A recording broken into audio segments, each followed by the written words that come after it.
votre tonne de masse, votre coup écrasant quand vous pouvez, et dès que dès que vous avez claqué un ou deux sorts, hop, vous courez, vous les faites se balader comme ça dans la salle pour éviter les dégâts. C'était valable aussi sur je sais plus trop quel boss, sur palais, ou quand on était au level 55, où vous aviez un boss qui tourbillonnait avec un sabre. Et en gros, si vous restiez un peu comme un plot devant lui, bah, il vous faisait masse dégâts, il vous butait en 3 secondes. Donc vous deviez le faire tourner dans la salle pour pas prendre les dégâts, quoi. Donc ça, c'est ce qu'on appelle le kitting. Donc une mécanique que vous pouvez avoir à faire en tanking. Bon, les cleaves, on en a parlé. Et récupérer les adds, et ben, j'en ai un petit peu parlé aussi. Souvent, et ça vous le verrez avec la fameuse mécanique de swap, le switch de tank. Donc vous êtes le main tank, vous tapez le boss, il vous pose un debuff, l'autre tank reprend le boss, et généralement, comme les développeurs sont pas trop cons, hein, c'est à ce moment-là qu'ils vont faire apparaître des adds, donc des cibles supplémentaires. Et là, vous devenez love tank, vous allez récupérer les adds, et vous devez tout de suite prendre l'aggro sur eux avant qu'ils rejoignent l'autre tank ou un DPS ou un heal. Et puis bah après voilà, faciliter le fait que les DPS, vous devez peut-être les déplacer pour que les CAC puissent les taper plus facilement, etc. Donc apprenez aussi à être réactif. Dès que vous avez d'autres cibles qui pop dans une instance, apprenez à récupérer ces cibles le plus vite possible. 9 fois sur 10, si c'est pas pour dire 10 fois sur 10, c'est vous en tant que tank ou off tank qui allez devoir récupérer ces adversaires. Et donc, bah, prendre l'aggro sur eux et puis les balader, quoi. Voilà un petit peu pour les mécaniques du tanking. Parlons un petit peu des différents sorts que vous avez, du cycle, etc. Donc, moi, en gros, je vais vous les expliquer selon le positionnement de ma barre de sorts, qui est faite de manière, bah écoutez, moi, grosso modo sur les priorités, quoi. Grosso modo. Alors, votre assaut, l'assaut c'est le coup blanc, le premier truc que vous obtenez au level 1. Il vous donne 2 points de rage, il fait des dégâts dégueulasses. Voilà, donc à utiliser vraiment quand vous êtes en galère de rage et que vous savez pas quoi faire. Au mieux faire un coup blanc que rien du tout, mais bon, limite, si vous enlevez de votre barre des sorts, c'est pas la fin du monde, quoi. Le truc à utiliser en dernier recours. L'assaut des Gilles, on en a parlé, donc il vous proc 2 bonus. Pas revenir là-dessus, hein, voilà. Et donc, principalement, génère de la rage. En termes de dégâts, c'est plutôt moyen. En termes d'aggro, ça vous donne pas grand chose supplémentaire. Donc, principale utilité, c'est réduction de dégâts, absorption et la rage. Le choc, donc on en a parlé également. Ça touche 8 cibles. Dégâts tout autour de vous. AOE, donc ça fait des dégâts moyens. Voilà, un K8, 2K, bon, voilà. Donc dégâts moyens, aggro moyenne. Seul avantage, c'est que bah, il touche 8 cibles en même temps. Vous allez quand même l'utiliser régulièrement dans votre cycle, parce que vous allez voir que le cycle du ravageur, finalement, il est pas hyper dynamique, hein. Il n'y a pas 50 trucs à faire non plus. Coup écrasant. Up toutes les 12 secondes, à utiliser toutes les 12 secondes. C'est pas plus compliqué que ça. Et dans la foulée, pour ça que je l'ai mis à côté, la représaille, puisque coup écrasant égale représaille dans la foulée. Ça, c'est vraiment le truc à faire tout le temps, tout le temps, tout le temps. C'est le mariage parfait. Donc le coup écrasant, c'est votre plus gros sort d'aggro, plus gros sort de dégâts. C'est vraiment le truc qui va vous permettre de débuter votre cycle et le, entre guillemets, le burst d'aggro que vous avez sur votre classe. Donc s'il n'est pas utilisé toutes les 12 secondes, voilà, c'est vraiment le truc à travailler pour la génération d'animosité d'aggro. La représaille, je viens d'en parler. Donc au-delà de l'utiliser à chaque fois que vous avez le coup écrasant de dispo, à chaque fois que vous parez, vous déviez une attaque, ça va proc, il faut l'utiliser. Spammez-la, spammez-la, spammez-la, dès qu'elle est up. Euh, Revers de la main, votre deuxième générateur d'aggro le plus important. Un cooldown qui est très long, 1 minute. Donc encore une fois, à ne pas louper. dès qu'il est up, vous le claquez. En tout cas sur du boss, voilà, vraiment le seul cas où vous n'allez pas le claquer, c'est que vous êtes en train de taper un petit mob, un petit tad qui est sur le point de crever. Vous avez votre revers de la main qui va être up. Bon bah ok, vous savez que vous allez retourner sur le boss dans 2 secondes. Ok, gardez-le. Mais sinon, il n'y a aucune raison de ne pas l'utiliser d'entrée de jeu, quoi. Le crit de force, qui fait des dégâts moyens, qui n'a pas spécialement de bonus d'animosité, mais qui va faire partie de votre grosse priorité à cause de la barrière sonique dont on a parlé tout à l'heure. Donc là, encore une fois, c'est un sort que vous allez vouloir utiliser au maximum dès qu'il est up. Et grosso modo, on a déjà fait le tour des sorts principaux que vous allez claquer. Coup écrasant, représailles, revers de la main, choc. Et l'assaut d'égide qui vous permet de générer de la rage et de repartir sur un cycle et de faire d'autres choses. Tout le reste des sorts qui font des dégâts vont être ce qu'on appelle des filers, c'est-à-dire des sorts que vous utilisez quand les gros sorts ne sont pas disponibles. Voilà, j'ai tout claqué, j'ai claqué mon choc, mon coup écrasant, ma représaille, revers de la main, cri de force. Je sais pas quoi faire. Ok, je vais utiliser un saccage, je vais utiliser une volée de coups, éventuellement une fente vicieuse, une poussée de force, un étranglement. Enfin voilà. Mais en gros, tout le reste des sorts ne va pas générer une grosse aggro, ne va pas faire des dégâts énormes, ne va pas vous permettre de garder la main sur le boss. Hein. Donc vous voyez que ça, voilà, le cycle pur et dur du ravageur tank, il n'est pas très diversifié, pas très large. Hein. Malgré tout les autres sorts. Donc reflet de sabre. Ça, alors c'est un peu particulier le reflet de sabre. C'est à la fois un CD défensif. En gros, vous savez que vous allez prendre cher sur un truc en particulier. Vous claquez votre reflet de sabre, ça va renvoyer une grosse partie des dégâts. Alors pas n'importe lesquels, hein, lisez bien la description. Renvoie tous les attaques à distance de force et techno. Donc les attaques à distance, donc en gros les attaques de mêlée, ça renvoie pas. Et ça dure 5 secondes si vous avez pris un passif en particulier, sinon c'est 3 secondes. Vous renvoyez les dégâts à l'adversaire, donc non seulement vous ne prenez pas les dégâts, mais vous les renvoyez dans la gueule de votre ennemi. Demandez à un TE ce qu'il en pense en PVP quand il fait une embuscade. Vous pouvez lui renvoyer 15k dans la gueule de dégâts. Donc je pense que c'est un des sorts qui déteste le plus chez nous. Par contre voilà, à utiliser à bon escient, il y a beaucoup de phases en OP, vous avez des... qu'est-ce que je peux prendre comme exemple? Je vais prendre les chariots d'Exonium sur Bulot. Bulot, donc le deuxième boss des ravageurs. En HM, vous avez des chariots d'Exonium qui à un moment donné vous focus, vous en avez 4 si je dis pas de bêtises, qui font masse dégâts, je crois que vous prenez 20k sur chaque chariot. Quand vous claquez votre reflet de sabre, alors ça doit être des dégâts techno je pense, hein, j'ai pas été voir le log, hein, je vous avoue, mais il me semble. En tout cas, sûr et certain, vous prenez rien sur les chariots. Donc en gros, voilà, gros CD défensif, je sais que je vais me manger les chariots, je claque mon reflet de sabre, je cours vers mes 4 chariots, je les prends le plus vite possible, j'ai pris 0 de dégâts. Voilà, nickel. Par contre, ça a également une autre utilité, c'est que quand vous renvoyez les dégâts, si vous le claquez au bon moment, ça peut générer masse d'aggro.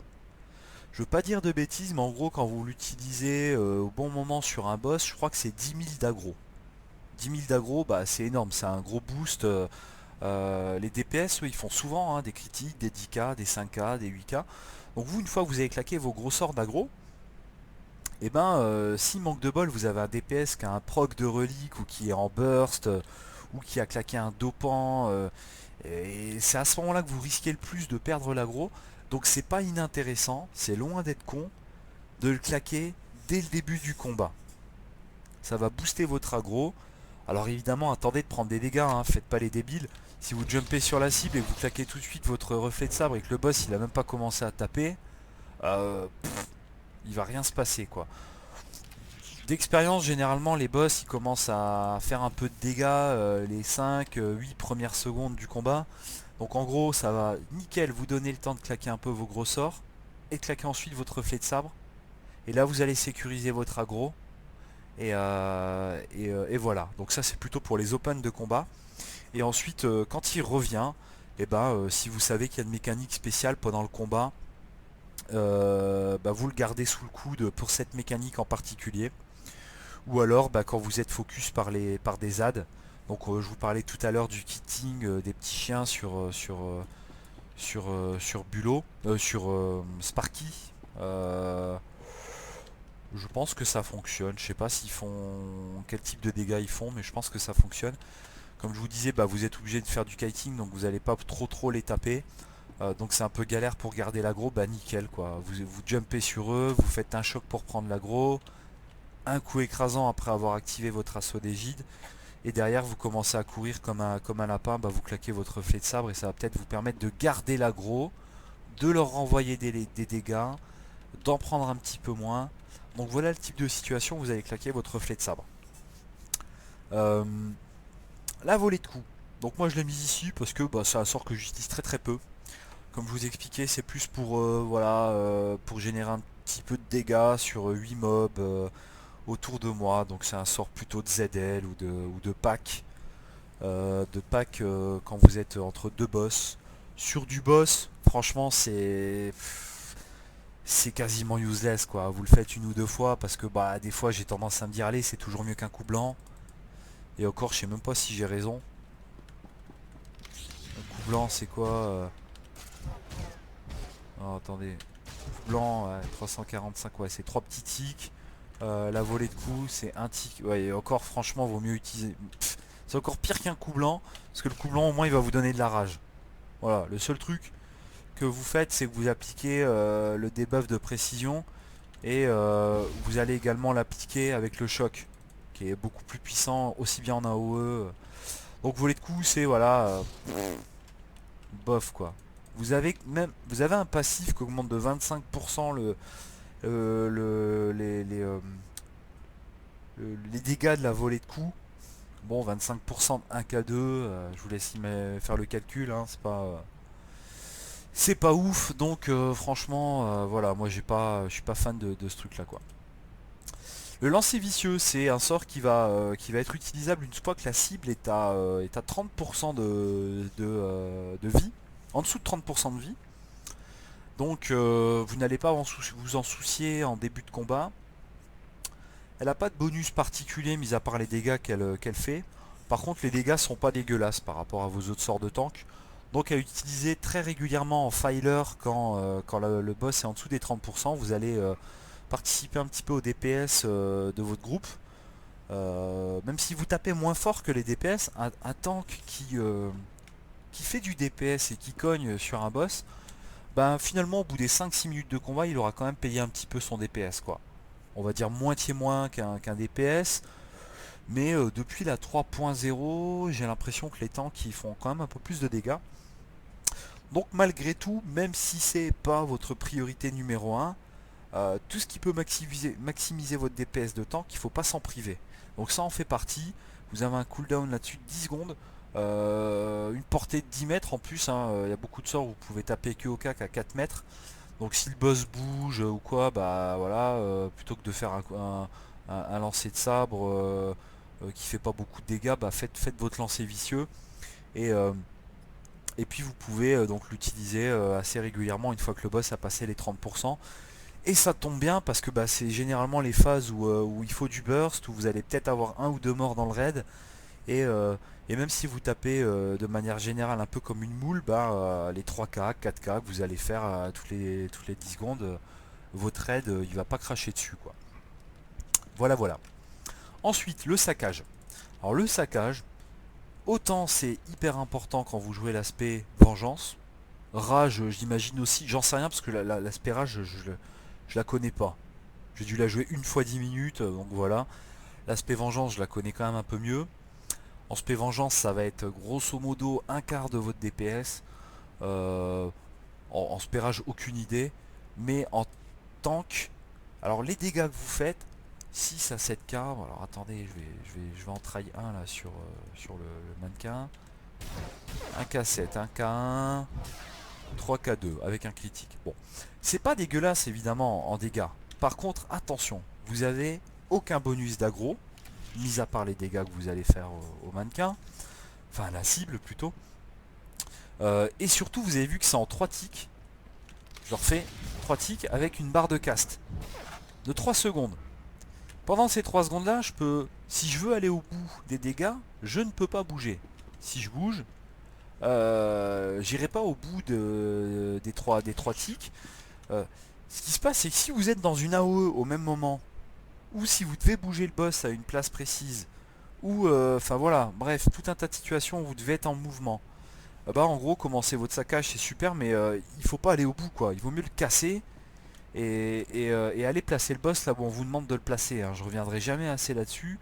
Vous n'êtes pas là pour faire du DPS, vous n'êtes pas là pour faire masse dégâts. Donc pour moi, en tant que je le claque encore une fois comme un filer, et je le claque quand j'ai rien d'autre à utiliser, et je le claque quand j'ai pas d'autres gros sorts qui vont revenir dans les 3 secondes. Donc ça fait beaucoup de situations où finalement vous n'allez pas l'utiliser très souvent quoi, hein. Vraiment quand vous avez fait un open sur un boss, vous avez tout claqué. Bon, ouais, franchement, là je claque mon saccage parce que, bah, encore une fois, les 5, 10, 15 premières secondes du fight, le boss généralement il bouge pas. Et donc ça me permet, voilà, de faire un peu de dégâts, de sécuriser un tout petit peu mon aggro. Mais autrement, c'est vraiment pas une priorité.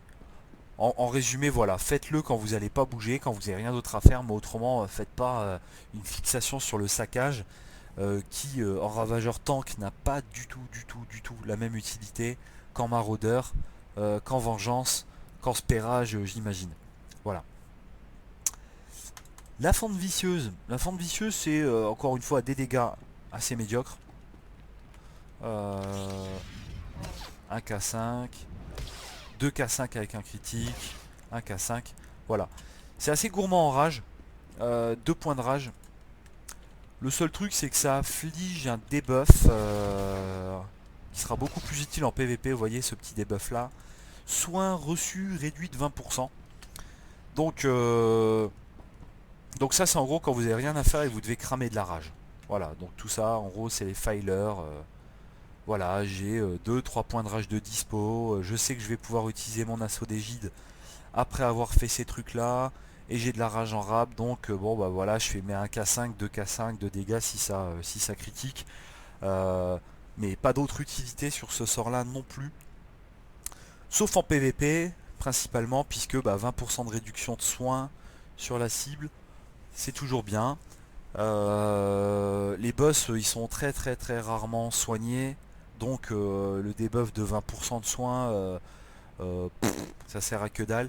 Et je sais pas s'il n'est pas immunisé. Bon, non, je pense pas, peut-être pas. Donc, enfin voilà, grosso modo, les boss, les boss d'OP, ils ont pas de heal derrière eux, donc on s'en fout un peu du debuff, quoi. Voili voilou pour la première partie de mes pouvoirs. La seconde partie, ici j'ai le lancer de sabre. Donc moi je poule toujours les boss au lancer de sabre. Non, non, c'est un gros troll, hein. Grosse connerie. C'est le premier truc que vous devez gommer quand vous êtes ravageur tank. Euh, le ravageur DPS vengeance, lui, va souvent faire son pull, enfin en tout cas son open sur le boss avec le lancer de sabre. Tout simplement parce que son bonus de 7 lui permet d'avoir un critique sur l'empalement. Vous, le lancer de sabre va générer une aggro pourrie. Et surtout, il va pas vous mettre en contact avec le boss. Donc pendant ce temps-là, pendant que vous avez fait ça, les DPS, ils ont commencé à taper. Ils ont claqué un dopant. Et donc quand ils sont en spé burst, ils vont commencer, ils vont faire un 7K, 8K, 10K dans les 3 secondes qui suivent, quoi. Donc vous faites ça, vous avez 0 aggro, vous n'êtes pas à côté du boss, vous pouvez pas commencer à le taper, donc vous allez perdre l'aggro direct. Vous allez tout de suite vous mettre en position fragile dès le début du combat. Donc, sauf boss exceptionnel, alors encore une fois, qu'est-ce qu'il y avait comme boss avec qui on faisait ça? On faisait ça avec, je sais plus, le deuxième de palais. Parce que le deuxième de palais, en fait, le boss il était perché. Donc vous pouviez pas forcément jumper sur lui, vous pouviez pas sauter sur lui. Donc vous étiez obligé de le faire venir avec votre lancer de sabre. Et après direct, en gros vous claquez vos gros sorts d'aggro, quoi. Euh, si vous devez absolument faire ça, c'est plus parce que le boss va jumper sur vous. Mais entre guillemets, il n'y a pas la place pour lancer votre sabre et ensuite sauter sur le boss. Il n'y a pas la place pour faire ça dans votre cycle d'aggro en ravageur tank. C'est soit le boss va venir vers vous tout de suite, donc dans la seconde qui suit, et à ce moment-là vous faites un pull au lancer de sabre et vous entamez votre cycle d'aggro qu'on va détailler. Soit c'est vous qui devez aller vers le boss, vous devez aller le chercher, à ce moment-là vous entamez avec la charge de force. Les deux procurent 3 points de rage. Voilà, donc au niveau ressources disponibles, c'est pareil. Au niveau dégâts, 2K5, 2K3, 2K7, 1K4, 1K6, vous allez générer un tout petit peu plus de dégâts avec votre lancer de sabre. Mais encore une fois, c'est médiocre en termes de génération d'animosité et d'aggro. Donc le jump qui évidemment vous permet de vous retrouver directement au CAC, voilà, immédiatement sur la cible. Et 9 fois sur 10, c'est comme ça que vous allez faire votre open. Ensuite, ici, j'ai placé le cut. Bon, moi, il est là, mais mettez-le où vous voulez, dans votre barre, hein, peu importe. Le cut, c'est tout simplement pour couper les sorts des ennemis. Hein. Donc, le boss, vous n'allez pas avoir de cut à faire sur le boss. Il y a quelques mécaniques. Encore une fois, c'était surtout dans les anciennes OP. Où le deuxième boss de Forto, il fallait aller cut les je sais plus c'était quoi, des sortes de sorciers qui castaient une affliction sur tout le groupe. Et là en gros tout le monde devait aller cut les sorciers quoi. Mais aujourd'hui c'est des mécaniques qu'on retrouve pas trop dans la 3.0. Et puis de toute façon sur les boss vous n'aurez quasiment pas de cut à faire. Donc ça va être encore une fois en ZL ou sur des packs de mobs. Le relâchement, c'est ce qui vous permet de destun quand vous êtes immobilisé, quand vous avez des effets invalidants sur vous. Vous utilisez votre destun, ça vous libère, donc vous pouvez rebouger. Ça revient toutes les 2 minutes, sauf si vous avez utilisé un passif, que moi personnellement je n'utilise jamais en PvE et jamais en tank. Donc à ce moment là, si vous utilisez ce truc là, vous allez réduire à 1 minute 30 et vous allez avoir 10% de santé restaurée. Pour moi ça n'a pas la place en PvE. Vous avez des heals qui peuvent vous destun. Sur les rares mécaniques où vous êtes stun, généralement ça va être le boulot des heals de vous destun. Voilà. La poignée de force. Alors, quand on lit la description et quand on a le passif ici, moi c'est un truc qui m'a fait bien rire. Hein. L'étranglement de force inflige 100% de dégâts en plus. Waouh, 100% de dégâts en plus, c'est le double. Ça va taper de fou. Génère 100% de menaces supplémentaires. Ah bah super, je vais générer de l'aggro de ma boule, je vais faire direct une poignée de force hein, sur le boss, comme ça je suis sûr d'avoir l'aggro. Et s'active instantanément, super, je peux bouger en même temps que je fais moi poignée de force. Bon, tout ça en fait c'est du troll. On va le faire, poignée de force, 3 tics de dégâts, 651, 651, 651. Ouais, donc en animosité, j'ai dû faire, donc 3 x 6, 18, j'ai dû faire donc 1k8 de dégâts, allez j'ai dû faire 2k2 d'aggro. Donc de la merde. Voilà, et puis l'augmentation de dégâts, on vient de voir ce que c'était. Hein. Ça me permet de faire 600 de DPS sur le mannequin. Ce qui va bien sûr me permettre de one-shot tous les boss qui se présentent. Évidemment, non, c'est de la merde. Encore une fois, c'est un tout petit filer que vous allez utiliser très rarement. Vous allez l'utiliser quand vous êtes en galère de rage, parce que ça vous donne 3 points de rage. Ou quand vous êtes sur un pack de mobs et puis qu'il y en a un qui est en train de soigner et puis vos DPS sont occupés à autre chose. Donc ouais, vous allez stun la cible pendant 4 secondes, il va pas bouger. Mais autrement, franchement, c'est un sort de merde. Poussée de force, pareil. 1k3, 1k3 de dégâts. Très peu de dégâts.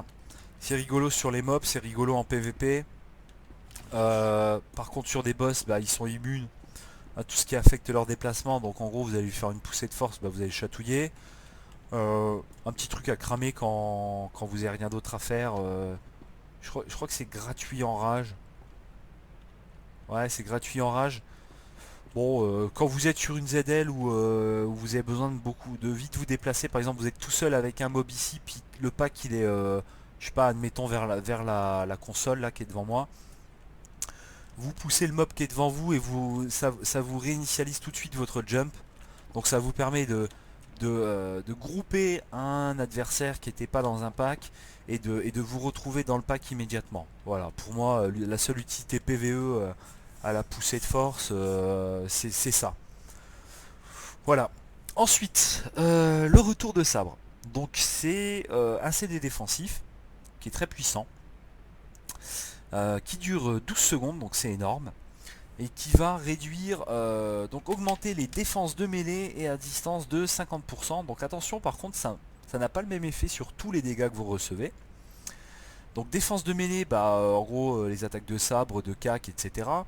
Et à distance, donc tous les tirs de blaster, hein, si on doit résumer. Ce genre pour simplifier, c'est ça.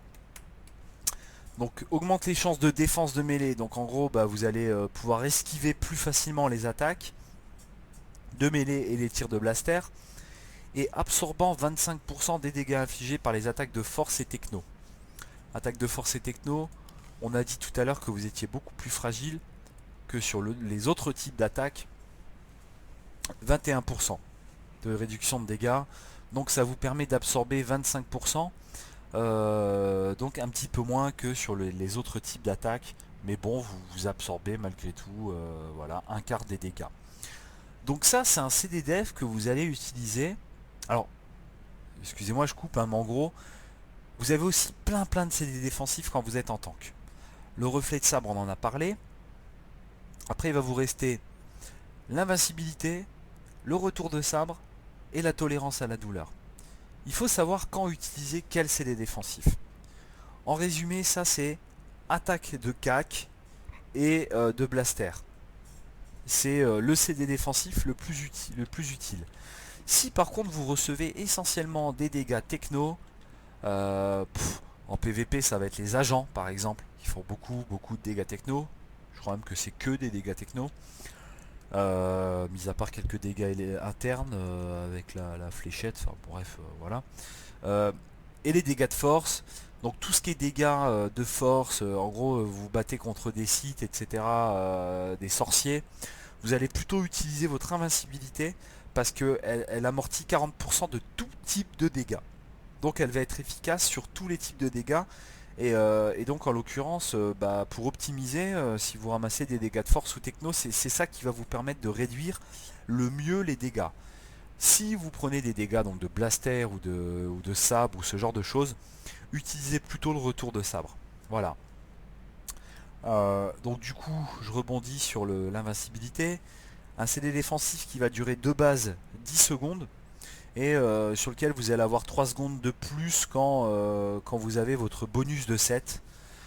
Donc évidemment le bonus de 7 à obtenir le plus vite possible.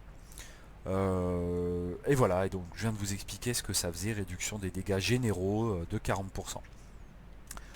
Ensuite, en CD défensif, on va terminer avec les CD défensifs, vous avez la défense enragée. Donc en gros ça, vous allez charger 12 stacks, donc 12 charges de soins. Donc ça fait des petits tics à 2K2, 2K, 2K3 de soins. À chaque fois que vous allez prendre des dégâts, et vous pouvez commencer à déclencher ce truc là dès que vous êtes à 70% de points de vie. En gros vous avez perdu 30% de PV, vous pouvez le déclencher. Et c'est moi ce que je vous incite quasiment à faire. Dans la mesure où vous savez que vous allez prendre des dégâts réguliers. Parce que au bout de 15 secondes, si vous n'avez pas cramé ces 12 charges, elles sont perdues.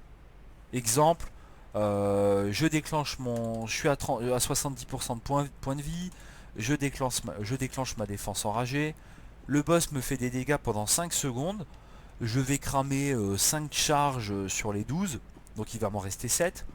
Ensuite, on va dire que vous êtes dans une autre mécanique de jeu où vous devez courir, éviter des AOE ou quoi, où en gros vous n'avez pas de dégâts assurés. Et au bout des 15 secondes, les 7 charges vont être perdues. Donc en gros, moi c'est un truc que je déclenche immédiatement quand il est disponible, si je suis sûr de prendre des dégâts réguliers et donc de maximiser les charges. En gros, voilà, je suis sûr de cramer mes 12 charges.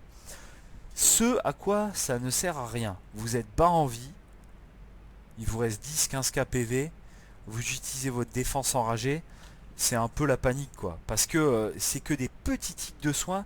En aucun cas ça va vous restaurer 12 fois 2K en une seconde. Il faut le temps qu'il se déclenche en gros. Alors je sais pas à quel intervalle ça se déclenche. Peut-être toutes les 1 seconde, j'en sais rien. Mais en gros si vous vous reste 15K PV, vous vous faites taper par le boss, vous prenez un 20K. Bon bah ok, vous allez recevoir un tic de soin à 2K2. Donc ça va vous mettre à 17K PV. Par contre, si vous avez mis un 20K dans la gueule, c'est terminé. Vous êtes mort. Les 11 charges de défense enragée, elles vous servent à rien, quoi. Hein.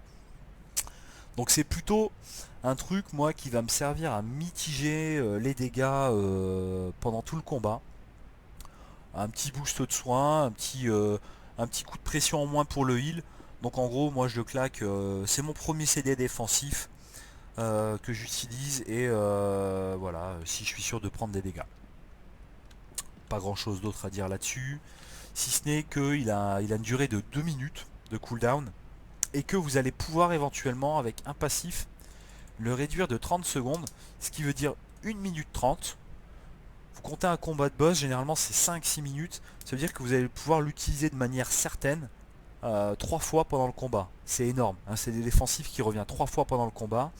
Euh, Quand on sait que vous générez 12 charges, si vous l'utilisez bien comme il faut, 12 charges, 2K2 de heal.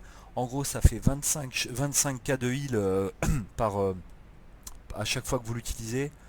25K x 3, dans le meilleur des cas, vous restituez 75 000 de heal. Franchement, c'est pas dégueulasse quoi. 75 000 de heal, bah, c'est 2-3 castes de soins minimum en moins pour les soigneurs sur votre groupe. Donc voilà. Les autres CD défensifs reviennent à 2 minutes 30 tous les deux.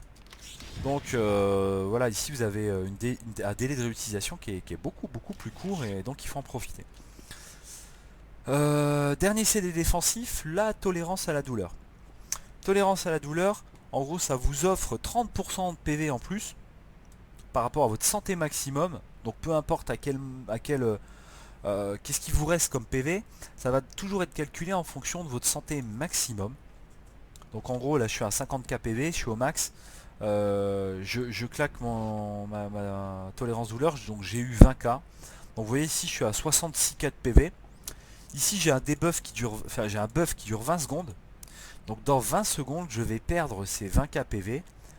Donc ici comme j'étais full life, bah, je vais revenir à 50K PV. Voilà, je suis revenu à 50K PV. Si j'étais à 10K PV, bah, en gros je me retrouvais à 30K PV. Et si je n'ai reçu aucun soin